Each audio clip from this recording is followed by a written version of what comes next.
आज पंतप्रधानांचा दौरा आहे, भाजपचे आमदार महायुतीच्या आमदारांशी संवाद देखील आहे. काय असणार एकंदर स्वरूप? आयुष्यातला सर्वात आनंदाचा क्षण असणार आहे आमच्या. आतापर्यंत फक्त सभेमध्ये आणि सभेच्या स्टेजवरती सुद्धा संधी मिळाली, परंतु ते अंतर आमचं खूप मोठं असायचं.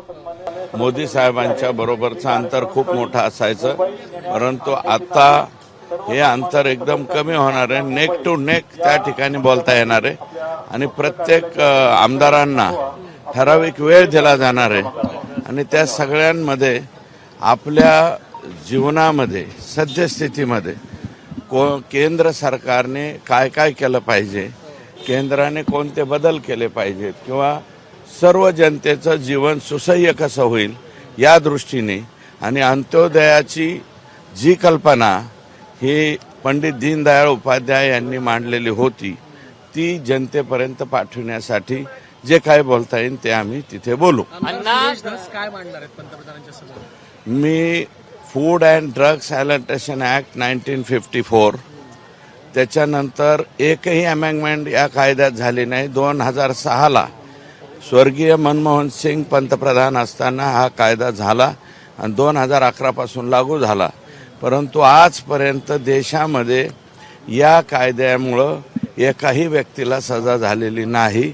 हा कायदा पूर्णपणे कुचकामी ठरलेला आहे, ज्याच्यामुळे अन्नामध्ये भेसळ होते, दुधामध्ये भेसळ होते आणि औषधे म्हणजे मेडिसिन याच्यामध्ये सुद्धा भेसळ होते. या भेसळीच्या विरोधात कडक कायदा करावा अशा प्रकारची विनंती प्रधानमंत्री महोदयांना मी करणार आहे. धनंजय मुंडे मात्र नाहीये. धनंजय मुंडे परळीत गेलेले शेतकरी असं म्हणाले की तिथे कायदा आणि सुव्यवस्थेचा प्रश्न निर्माण झाल्यामुळे धनंजय मुंडे तातडीने परळीत गेले. हो, गेले असतील.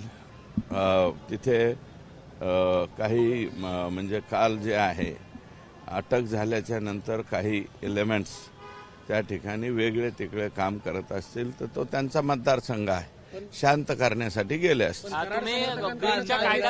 कराड समर्थकांकडून काल जो परळी बंदचा आवाज देण्यात आला ते कितपत योग्य आहे? कारण कायदेशीर प्रक्रियेकडे नाही, आता याच्या ही सुद्धा नाविन्यपूर्ण योजना आहे ना की आपला माणूस जेलमध्ये गेल्याच्या नंतर ज्यांनी एवढा मोठा उद्योग केलेला आहे, हा माणूस जेलमध्ये गेल्याच्या नंतर त्याच्या समर्थनार्थ परळी बंद करा म्हणणं कितपत योग्य आहे? नाविन्यपूर्ण म्हणजे नवीन पायंडा पाडेल. इसके बाद जो भी जेल में जाएगा उसके लिए हम तुम्हारे साथ है म्हणून आता शहर बंद करून टाक. एखाद्या वेळेस मुंबई बी बंद करू नये. काय सांगावं? आकाचे लोक जर आले तर परळी म्हणजे बीड मुंबई सुद्धा बंद करू शकतात. हॉस्पिटलमध्ये वाल्मिक कराडांना नेलं तेव्हा रोहित कुठे असं त्यांनी एक आवाज दिला. नेमकं हा रोहित कोण? आता कर्मचारी त्याचा मला वाटतं हाताखालचा माणूस आहे, रोहित कांबळे म्हणून असेल. रोहित कुठे काही मदतीला वगैरे लागत असेल, पोलीसच्या गाडीत बसून नेला ना मग तो तिथून कुटुंबियांनी असं म्हटलं की सुरेश धस हे या प्रकरणात, हा जो हत्या प्रकरण घडलं त्याच्या 2 दिवस आधी वाल्मिक कराडांना येऊन भेटले होते असा दावा त्यांच्या कुटुंबाने. वाल्मिक कराडांना मी नाही भेटलो, कुटुंबाने केला. भेटलो नाही. वाल्मिक कराड माझं काय वाईट काय होतं?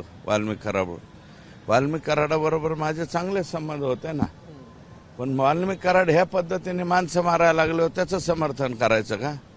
दोस्त आहे किंवा मैत्री आहे म्हणून जर असं वागवून दिल्याच्या नंतरही असं वागल्यावर मग त्यांच्याबरोबर राहायचं का?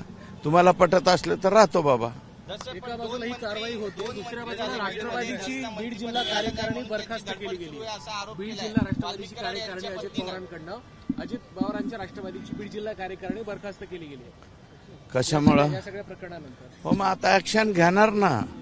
माननीय अजितदादा ते राष्ट्रीय अध्यक्ष आहेत, प्रदेशाध्यक्ष आहेत तटकरे साहेब, ते जाहीर करतील ना. कारण याच्यातले जेवढे मला वाटतं विष्णू चाटे आतमध्ये गेलेले जे आहेत बरखास्त करावं लागेल, नाही ते इज्जतीचा पंचनामा होईल ना. ते तालुक्याचे अध्यक्ष होते राष्ट्रवादीचे. बरेच मला वाटतं पक्षाचे लोक यांचे जे आहेत यांच्यावरती अनेक गुन्हे बिन्हे असलेलेच लोक असतील, झंटा फांटा सगळे. मग आता ते रद्द करणार नाही तर काय करतील? नाही, वाल्मिक कराडांच्या पत्नीने तुमच्यावरती आरोप केले की तुम्हाला मंत्री हे मिळालं नाही म्हणून बघा, तुमची एक धडपड चालू मिनिट आहे. आहे का, त्या माऊलीच्या बाबत मला काही बोलायचं नाही. मंत्रिपद हे ते कसं मिळतं, काय मिळतं तुम्हाला माहिती. आणि मी मंत्रिपद नाही मिळालं म्हणून नाराज कुठं आहे. मी दुसऱ्या दिवसापासून संसदीय कामकाजाला लागलोय आणि तुम्हाला मी नम्रपणे सांगतो की पुढची 5 वर्ष मी विधानमंडळाचंच काम करील आणि तेही सर्वात उजवं कसं होईल या दृष्टीनं प्रयत्न करेल. ओके. एबीपी माझा, उघडा डोळे बघा नीट.